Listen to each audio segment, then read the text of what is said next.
Okay, so let's go ahead and get started with chapter 9.5, which is solving systems of linear and quadratic equations. You guys already know how to solve systems of linear equations. That's something like y equals 2x plus 3 and 7x minus 4y equals 12. We can do that a few different ways. We could set it up for elimination, although in this case it's probably going to be easier just to do substitution because we know that y equals all of this. So that's what y equals. I'm going to plug that in for y. So then I could start doing substitution. 7y minus 4 times y, which is 2x plus 3 equals 12.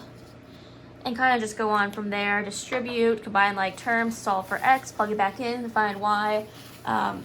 That's all kind of review. But I want to talk about now doing it with linear equations as well as quadratic equations. So let's look at the equations, or the system of equations. Y equals x plus 2. And I'll do this one in a different color. Y equals x squared plus 2x. So we know that there's 3 ways to solve this. We can solve it by graphing, we can solve it by substitution, and we can solve it by elimination. Personally, I wouldn't use elimination for this. I think that it's just going to cause a little bit more confusion, but we'll go through it each way regardless. So the first way I want to talk about is graphing. So I'm going to actually flip this over to my graph section. All right, when graphing y equals x plus 2, that's easy. Our y-intercept is at 2, and my slope is 1. So I'm going to go up 1 over 1, up 1 over 1. And to save me some space, I'm actually going to do it by 2, up 2 over 2, because they simplify to the same thing. And connect that with a nice straight line. And then for y equals x squared plus 2, plus 2x. Since this is technically plus 0, we know our y-intercept is going to be at 0. Okay. If I plug in 0 for y, I can also figure out that my answer is going to be, so my solution is going to be at 0 and also at 2. And I can use negative b over 2a, so it'd be negative 2 over 2 times 1, which is negative 1. Plug that back in, figure out my vertex is at negative 1, negative 1. And I'm actually going to write that out just as a little bit of a refresher. So vertex, my x equals negative b over 2a, which is negative 2 over 2 times 1. So my x then is equal to negative 1. And then I'd plug that back in, figure out what my y is. Negative 1 squared is 1, plus 2 times negative 1, which is negative 2. 1 minus 2 is negative 1, so my vertex is at negative 1, negative 1. And from there, we can just make a sketch. But truth be told is, you didn't even have to find out what that vertex is, because we already knew, actually I lied, we don't know what the solutions are. So we know it goes through here, but we don't know where it crosses again over here. So this is probably the biggest problem with graphing. It will be up at 3, I'll say that. But you'd have to plot quite a few points for this quadratic equation in order to find that. So you'd have to say, okay, well, what if I plug in 1? Well, it's going to be at 3. If I plug in 2, it's going to be at da-da-da-da-da-da. So that's why I'm not the biggest fan of graphing, especially when it's set up so nicely for something like substitution. So speaking of substitution, let's go ahead and flip it back over and do that.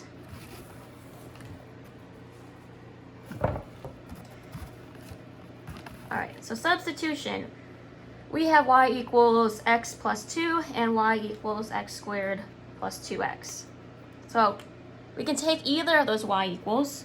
Let's say y equals this. And since that's what y equals, we're going to plug it in for y. When I do that, I have x plus 2 equals x squared plus 2x. All right, and then we can go ahead and kind of get it down to make it look a little bit prettier from here. So we're going to solve this equation and then substitute, lost my train of thought, sorry, and substitute each x value into the linear equation y equals x plus 2 to find the corresponding y value. So let's first get this all on the same side. So I'm going to go ahead and subtract over 2. I have x equals x squared plus 2x minus 2. Subtract over x again. And I have 0 equals x squared plus, oops, this is only 1x now. 1x minus 2. And then we can kind of look at the different ways to solve a quadratic equation from here. We can do square rooting, we could do the quadratic formula. Can we factor this? Let's see, is anything multiplied to be negative 2 that adds to 1? Let's see, 2 and negative 1. Very, very interesting. So let's go ahead and do that. And I'm actually going to go ahead and, I feel like it's always good to do some review, do the work for this. What are some things that multiply to be negative 2 and add to be 1? Well, things that multiply to be negative 2 are negative 2 and 1, or 2 and negative 1. But I know that 2 minus 1 is 1. So that's what would go in my table. X squared, negative 2. We have negative 1 and 2, negative 1x and 2x. We can do greatest common factor, and I'm going to save you some trouble. Greatest common factor here is x positive 2 and x negative 1. So this ends up factoring to 0 equals x plus 2 and x minus 1. And now we can easily find out what those x's are by using the zero product property. So as a reminder, the zero product property says I'm going to set x plus 2 equal to 0 and x minus 1 equal to 0. So my x's end up being x equals negative 2 and x equals 1. Okay. So that's nice and all. We know that those are what our x's are, but when we're looking to solve a system of equations, remember, we don't need just x's, we need x's and y's. So I'm going to leave those x's here. Kind of, why am I doing that? Erase all of this. And I can plug it back into either equation to figure out the y's. Which equation, the blue or the green, do you think is going to be easier to plug it into? Probably the blue. It's a little bit less work. So I have y equals x plus 2. And we figured out that x equals negative 2 and x equals 1. So when x is negative 2, negative 2 plus 2 is 0. So one of my solutions is negative 2 comma 0. And my other solution is 1 plus 2, which is 3. I have y equals, 3. So my solution is 1 comma 3. And we solved that on the other side with the graph. They crossed at the point negative 2, 0. And then we figured out they also crossed at the point 1, 3. So that is a little bit lengthy, but I will do another example in a bit. I'm sorry, this is going to be a little bit of a longer video. And then we also have elimination, which, like I said, it's not necessarily set up for elimination at this point, but we could still do it. So let's say that we have these two equations, and I'm actually going to write them a little bit different. I'm going to line up our like terms. So I don't have an x squared, so I'm going to leave that spot blank. X plus 2 And then I have y equals x squared plus 2x, and I don't have anything else over here, so I'm going to leave that spot blank. Now let's say I'm going to go ahead and subtract these. If it helps to fill these in with zeros, you can do that. I'm going to fill them with zeros. 0 x squared minus x squared is going to be equal to negative x squared. X minus 2x to mean negative x. And then 2 minus 0 is 2. So actually looking at this, it looks a little bit messy, so I'm going to flip-flop it. So what if you did it the other way? What if you did the green equation on top? Y equals x squared plus 2x plus 0. And then the blue equation on the bottom. Y equals 0x squared plus x plus 2. We'll do the same exact thing. We subtract them. I get 0 equals x squared plus x minus 2. And if you notice, this is the same thing that we got when we did substitution. Now, when I had the blue on top, I got 0 equal negative x squared minus x plus 2. When I factor both of these, they're going to give me the same exact answer. This one just factored out that negative. So I pulled a negative out of this entire thing. Let's say I pull a negative 1 out. That becomes positive, positive, and that becomes negative. Just like our equation above. And then from this part where we did elimination with them, we're going to do the exact same thing. We can either factor it or we can plug it into the quadratic equation. So I'm actually going to plug this into the quadratic equation so you can see that we're still going to get the same answer. So x squared plus x minus 2. Quadratic equation says the opposite of b, plus or minus the square root of b squared minus 4 times a times c all over 2a. If I were to plug all these values in, I get negative 1 plus or minus the square root of 1 squared. So that'd be 1 minus 4 times 1 times negative 2. So minus 4 times 1 is 4. 4 times negative 2 is negative 8. So we're actually subtracting a negative all over 2 times 1, which is 2. 1 minus negative 8 becomes 1 plus 8. And 1 plus 8 is 9. And the square root of 9 is 3. So then we can break it up to negative 1 plus 3 over 2 and negative 1 minus 3 over 2. And of course, when I break it up, negative 1 plus 3 is 2. 2 over 2 is 1, so x equals 1. And this would be negative 1 minus 3, which is negative 4. Negative 4 over 2 is negative 2. Get the same exact x values as we did with substitution, as we did with graphing. And then again, you're going to take those values and plug it back in to either of these equations. So I know this is a little bit of a longer video, but I think it'd be beneficial if we just did one more example together. And I'm actually going to be focusing more so on substitution and elimination for this next one.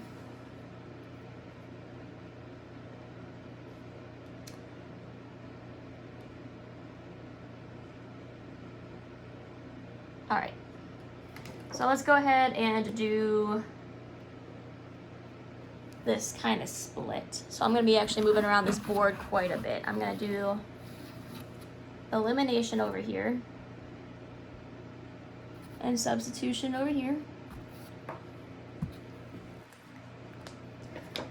My equations are y equals x squared plus x minus 1 and y equals negative 2x plus 3. So in order to do elimination, I'd line up the things that they had in common. Oops, I've got an equal sign. And then let's go ahead and cancel out these y's. I want this to be 0 on this side, so I'm going to subtract this entire thing. And when I do that, I get 0 equals x squared minus 0, which is x squared, x minus negative 2x. So remember, that's going to be x plus 2x, which is 3x. And negative 1 minus 3 is negative 4. All right, I'm going to pause there and get to the same exact point on the other side here for substitution. For substitution, I'm going to move this over. I have y equals x squared plus x minus 1, and y equals negative 2x plus 3. And it doesn't matter which y you plug into which y. I'm going to go ahead and plug this in over here. And when I do that, I get x squared plus x minus 1 equals negative 2x plus 3. Okay. I'm going to go ahead and get all the variables on one side. So I'm actually going to do this in one step just to make my life easier. Plus 2x, and opposite of my plus 3 is minus 3, minus 3. And I get x squared plus 3x minus 4 equals 0. So pause here and see how these are both the same thing. That's a really great way to check your work, is if you do the first steps of elimination, first steps of substitution, and you get the same exact thing. All right, so x squared plus 3x minus 4. I'm gonna go ahead and erase that now, because I know that I'm right. I did it both ways, and doing a problem more than one way is a great, great, great way to check your work, as always. So I had 0 equals x squared plus 3x. I believe I had minus 4. Okay. And from here, again, we can do a couple different things to figure out what my x's are. You can use the quadratic equation. I personally first like to see if I can factor it. I think factoring is a lot quicker if I'm able to do it. So the question is, can I factor it? Does something multiply to negative 4 and add to 3? And the answer to that question is, of course, yes. That'd be 4 minus 1. And then I know I could put that in my lovely chart here. X squared, negative 4. So I have 4x and I have negative 1x. And remember, it doesn't matter where these go. You can flip-flop them if you'd like. And when I factor that, I get x and 4 and x and negative 1. Shoop. So this thing up here in red, 0 equals x squared plus 3x minus 4, is the exact same thing as 0 equals x plus 4 times x minus 1. This one's in standard form, this is in factored form, but they're the same exact thing. Zero product property says I'm going to set this equal to 0 and this equal to 0. And I'm going to save you the space. When I do that, I get x equals negative 4 and x equals 1. So those are what my x is equal, but I need to figure out what my y is equal now. So to figure out what the y is equal, I can plug it into either equation. So let's choose our most basic one, our linear one, which was y equals negative 2x plus 3. This is the original equation. If I plug in negative 4,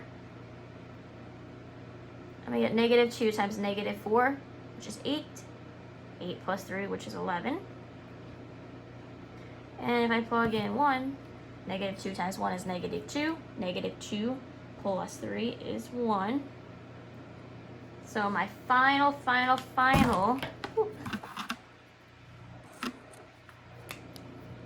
answer, my solutions, are negative 411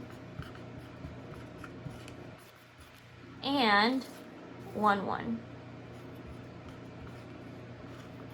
And again, you can use multiple different ways to figure that out. You can graph them and make sure these are the points that those line and parabola cross at. But these are the final solutions. So definitely a lot of work, but if you write out all your steps, which I really highly recommend, you're going to be a lot more successful in this chapter.